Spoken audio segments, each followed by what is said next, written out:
Ben Shapiro, you're followed by millions of people online and on social media. You're one of the biggest names in American conservatism. What is it you think you're tapping into? Well, I think that there are a couple of things. One, there is actually a hunger for different ideas. The monolithic nature of the United States media is pretty evident in terms of its politics. People tend to agree on essentially the liberal point of view and increasingly a radical leftist point of view in the media. And obviously, I speak in response to that. At the same time, I try to provide an honest take on the issues of the day, and that means that I am not beholden to the Republican Party, for example. It means that I am going to speak out whenever I think that a principle is being violated, just no matter who is doing the violation. I'm interested that you think there's a thought movement inside the Republican Party. I mean, haven't the conservatives run out of ideas in America? All the new policies, the Medicare for all, $15 minimum wage, the Green New Deal, they're all coming from the left, and they're popular. Well, frankly, I'm confused by the idea that any of those are particularly new ideas. I mean, most of those ideas have been around since Franklin Delano Roosevelt at the very earliest, or at the very latest, rather. Some of them go all the way back to Woodrow Wilson. But the idea that new ideas are absent in the Republican Party is obviously untrue. But beyond that, I think that it is intellectual sneering of the highest order to suggest that only the left has new and decent ideas. Some of the ideas that are popular in your side of politics would seem to take us back to the Dark Ages. Georgia, new abortion laws, which you are much in favor of, that a woman who miscarries could get 30 years. A Georgian woman who travels to another state for an abortion procedure could get 10 years. These are extreme hard policies. Well, okay, a couple of things. One, I'm not sure. I mean, frankly, I don't know whether are you an objective journalist or are you an opinion journalist? I'm a journalist that asks questions. Okay, so you're a supposedly objective journalist calling policies with which you disagree barbaric and suggesting only one side of the political aisle has ideas. So I just want to point out that I wish you would at least be honest in your own biases. Mr. Shapiro, I know that broadcasting in America is now so polarized that on one program you only have the left and another one you just have the right. My job is to question those who have strong views and put an alternative to them. If you were an anti-abortion person, I would be putting pro-abortion questions to you. But you are really would you call the pro-choice position? So why don't you just answer my question, sir? I'm happy to answer your question. Please answer this one. Would you suggest that a late-term abortion is brutal? I'm not taking a view on this issue. I'm asking you the questions. Sir, you just suggested that the pro-life position is inherently brutal and terrible, so I'm asking you, as an objective journalist, would you ask the same question to a pro-choice advocate by calling their position brutal and horrible? What I'm asking you is that why is it that a bill banning abortions after a woman has been pregnant for 6 weeks is not a return to the Dark Ages? What's your answer? My answer is something called science. Human life exists at conception. It ought to be protected. Now, back to my question to you. You purport to be an objective journalist. BBC purports to be an objective down-the-middle network. It obviously is not. It never has been. And you as a journalist are proceeding to call one side of the political aisle ignorant, barbaric, and sending us back to the Dark Ages. Why don't you just say that you're on the left? Is this so hard for you? Why can't you just be honest?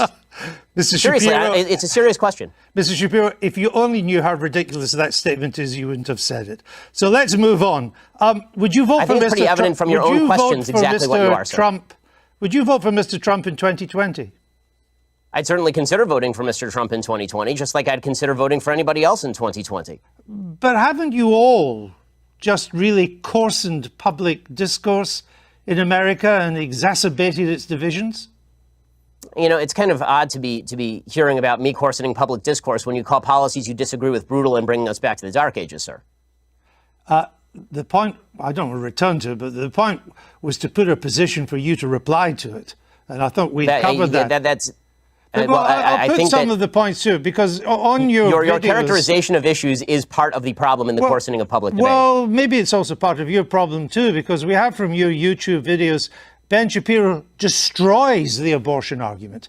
Ben Shapiro destroys transgenderism and abortion. Is that not a kind of coarse public discourse? Well, are those videos labeled by me? I have no idea. But why are you picking out? Why are you? I have a question. Why are you picking out random YouTube videos put up by people who are not me? Are you and then attributing the titles to me? Are you unhappy with the way they've been described?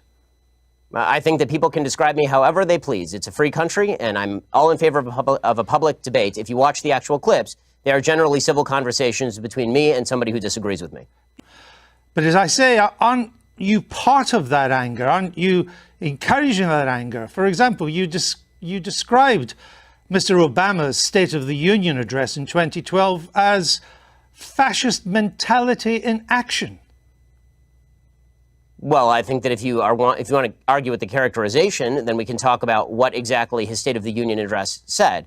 Is it charged language in politics? Sure. The problem that I have is not with charged language in politics, which I'm generally in favor of. I like a robust public debate and a very loud and spirited public debate. I have no problem with that whatsoever. What I'm talking about is the assumption that people with whom we disagree politically are inherently of bad character or, in your words, want to bring us back to the dark ages. But again, it was your description of the State of the Union address in 2012 as fascist. The wording of President Trump's 2012 address was bad and wrong. That's all. There are plenty of things that are bad and wrong, but it doesn't make them fascist.